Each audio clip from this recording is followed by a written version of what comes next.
If you are new to my channel, welcome to my journey. If you're not aware, I am actually on my f.i.r.e journey.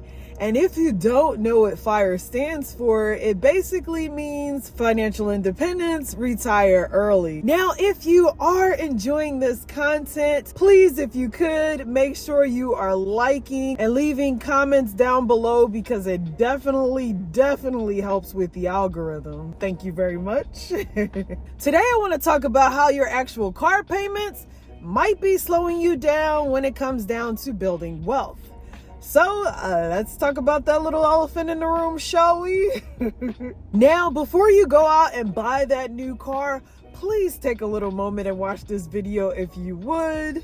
Just recently, my car was in the auto shop for a couple of days, more like 2 weeks. And this was all due to the yearly inspection that we have to get here in Texas. So one of the things that I had to get, because for some reason my car was not passing the inspection, was I ended up getting a car diagnostics. And in this report, it basically came back and said that I had a small leak. And the quote that they quoted me for, yeah, y'all know what I mean.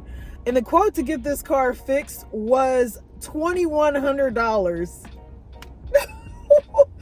And I know what some of y'all are saying, it might be time to get a new car, if you know what I mean. Yeah.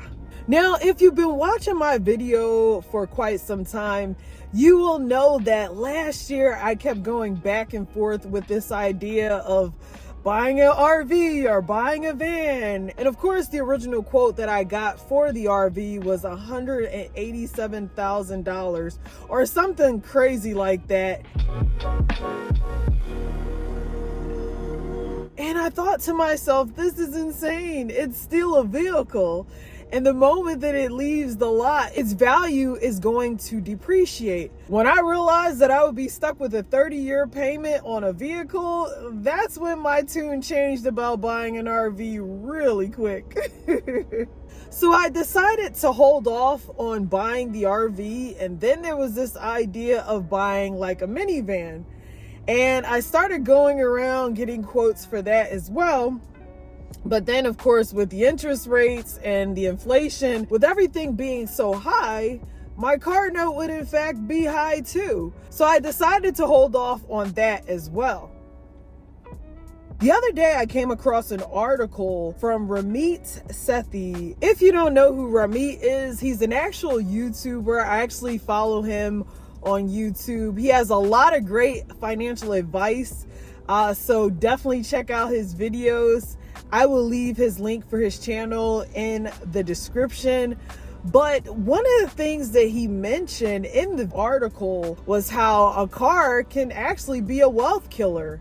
And after reading the article, I could definitely see where he was going with this. In the article, he actually talks about how the actual threat for building wealth isn't actually debt. You would think that because debt is something that most people carry on a daily basis, that your debt would be the majority of your headaches. He also mentioned that it's also not investing, which I thought was also interesting. So I thought to myself, how can a car payment be keeping the average American from building wealth? And according to the article, over 100 million Americans have taken out car loans, and in some cases, keeping up with the Joneses, buying expensive cars just because they see other people doing it.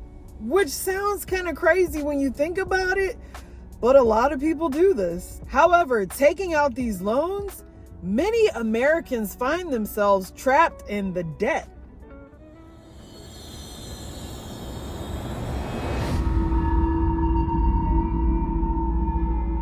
Which is literally keeping people from building wealth. In the first quarter of 2024, the average monthly payment in the US was $735 for a new car and about $523 for a used one, which kind of sounds insane considering that it's only a vehicle. I mean, it's crazy. I mean, just a few years ago, you were paying about $735 in rent. And now, due to our lovely friend inflation, well, it looks like folks are dishing out even more money just to keep up with their lifestyle.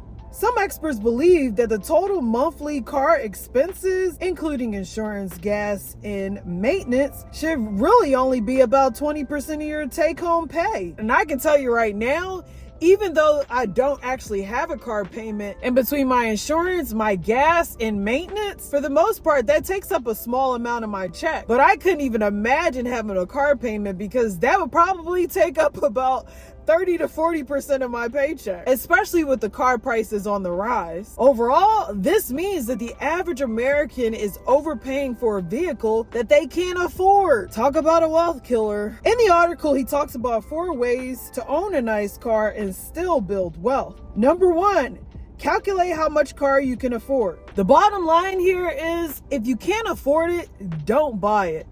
It's as simple as that. Number 2, how to save money on a car. If you decide to go out and buy a car, you want to hold on to it as long as you can, because believe me, once it's paid off, you're gonna save hundreds and thousands of dollars a month. You'll be able to start saving up for your new car. This way you can pay it in cash and not have to worry about the high interest rates, if you know what I mean. Number 3, a better approach to buying cars. My general rule is, if it can get me from point A to point B, it's a keeper. I don't care what it looks like. As long as I can get to where I need to go, I am okay with that. Okay. Number 4, why you should always negotiate. Now, I've been in sales for a number of years, and the number 1 thing that we always say is, everything is negotiable. So if you do know a good negotiator out there, you might want to go grab them before you go to that dealership, because they're going to save you tons of money when it comes down to purchasing your next vehicle. Now, at the time of my recording this video, my car has a little over 200,000 miles on it. Because it is paid off, if I did have to buy a new car, I would essentially be taking that car payment, and instead of investing that money, I would end up losing money, because at that point it's going into my car. And at this point in my life, I am trying to achieve early financial retirement. So I don't want anything to get into my way or slow me down in terms of money coming out of my pocket, which is why I would rather go ahead and pay the $2,100 to get my car fixed versus paying tens and thousands of dollars just to purchase a new car. At this point, I'm not trying to go into debt. That is a no-no for me. So I am going to hold on to this car for dear life. One thing I can say about car life is that it has really, really humbled me. And it's also made me realize how some things are important and some physical things I just don't need in my life. And buying all of these new flashy things, such as a car, clothes, or even going on fancy vacations right now, is really not something that I'm trying to do. Don't get me wrong, I still have fun locally. You know, there's free events, free things to do around the city. If you are on your journey, believe me, I get it. There have been plenty of sacrifices that I have had to make in order for me to continue on this journey. Some days are better than other days. At the end of the day, I want to be able to control my own destiny. And if it means putting off on buying a brand new car or not buying a car at all, for me, hey, it works.